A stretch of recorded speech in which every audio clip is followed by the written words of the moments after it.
Nu, sveikiņi. Tagad man ir 21. diena un 16 stundas pagājušas. Cāļi, var teikt, visi ir izšķījušies. Šitie te ir beidzamie, kas apžuva. Tā, ko es daru? Tātad tikko kā cāls izšķiļās,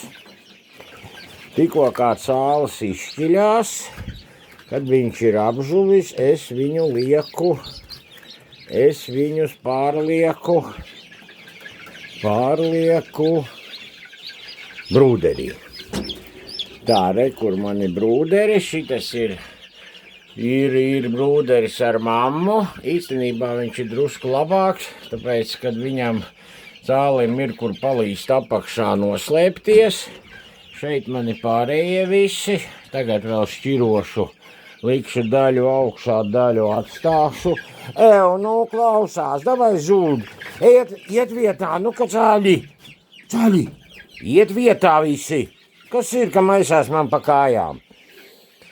Tā, un ko es daru? Es uzreiz tikko kā izņēmu ārā cāli no inkubātora, es viņiem lieku ēdamo, samaļu kafijas dzirneviņās, burtiski vienu ēdam karotu uz 20 cāļiem pirmai reizei, un lieku arī ūdeni. Uzreiz gribēs pieies padzerties, negribēs, nekas ūdenim nenotiks. Galvenais, lai trauks būtu tāds, lai viņi nevar iekrist iekšā. Vai nu šitāds, vai reku šitāds trauciņš, kuri tikai mazs, lai cāls nevar iekrist. Tā, un bļodiņā. Sākumā barību es lieku bļodiņā, viņi visi pārvāksies tur gulēt. Šim brūderim man ir silītes, un man pa laikam jādzen ārā no silītes, ja?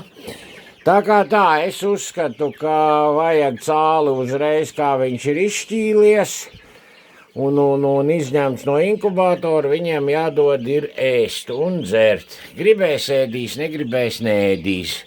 Protams, 2 dienas cāls var iztikt bez ēšanas, bet, ja ir ielikts ēdamais, lai guļ galā pāris ēdam karotas ar barību, man kā teikt, nabadzīgu nepārtaisīs. Nu putni, kāpēc jūs man jāzinu, ka ir hauss? Nu, iet atpakaļ, iet visi fiksi atpakaļ būdā. Kas ir pa valkāšanos apkārt? Vārtiņas attaisījums.